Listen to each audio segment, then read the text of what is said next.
Hi అండి. ఇవాళైతే నేనైతే చపాతి చేస్తున్నా. ఇవాళైతే చల్లగా ఉన్నాయి.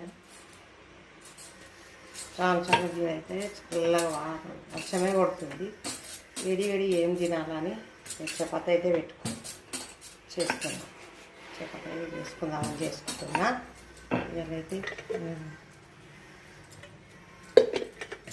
ఇక్కడైతే వర్షం అయితే తగ్గుతలేదు. నైట్ అంతా వర్షమే, ఇప్పుడు కూడా వర్షమే పడుతుంది. అందుకే వేడిగా చపాతీ చేసుకుని తిందామని లంచ్కి చపాతీ అయితే చేసుకుంటున్నాం. చేసుకొని తిందామని వేడిగా మంచిగా ఉంటుంది చపాతీ.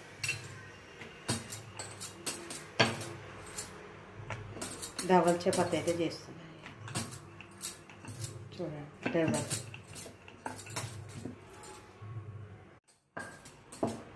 చపాతీ అయితే చేస్తున్నాను. ఈ డబల్ చపాతీ అయితే చేస్తున్నాం. ఈ వానకైతే చల్లగా ఉందని వేడిగా చపాతీ చేసుకొని తిందామని చేస్తున్నాం. ఇప్పుడైతే కాల్చుదాం. చపాతీ అయితే చేసుకుంటున్నాం. చపాతీ అయితే కాల్చుతున్నాం.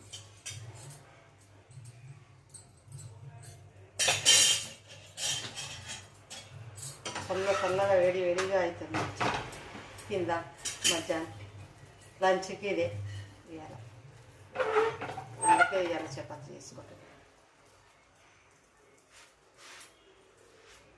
డబల్ మంచిగా పొంగేస్తుంది.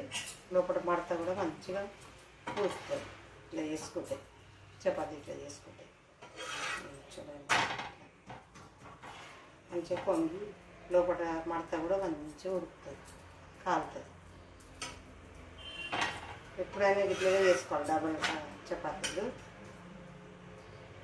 సింగల్ చేస్తే కట్ట ఉంటుంది, మంచిగా ఉడుకుతుంది, బాగుంటుంది. టేస్ట్ కూడా బాగుంటుంది. ఇట్లా చేసుకుంటే చాలా టేస్ట్ అనిపిస్తుంది. మంచిగా కాలుతుంది, మంచిగా కాలుతుంది. ఇంకా ఆయిల్ పెట్టుకొని మంచిగా చేసుకోవాలి. మంచిగా ఉంటుంది.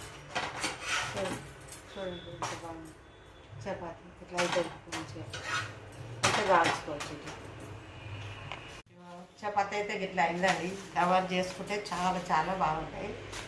అట్లనే చిక్కుడుకాయ కూర, చిక్కుడుకాయ కర్రీ, చపాతీలకు అయితే చిక్కుడుకాయ కర్రీ. ఇది కూడా ఏమేమి టిఫిన్ మీ వంటలు ఏమైనా కామెంట్ బాక్స్లో అయితే కామెంట్ చేయండి. అందరికీ బాయ్.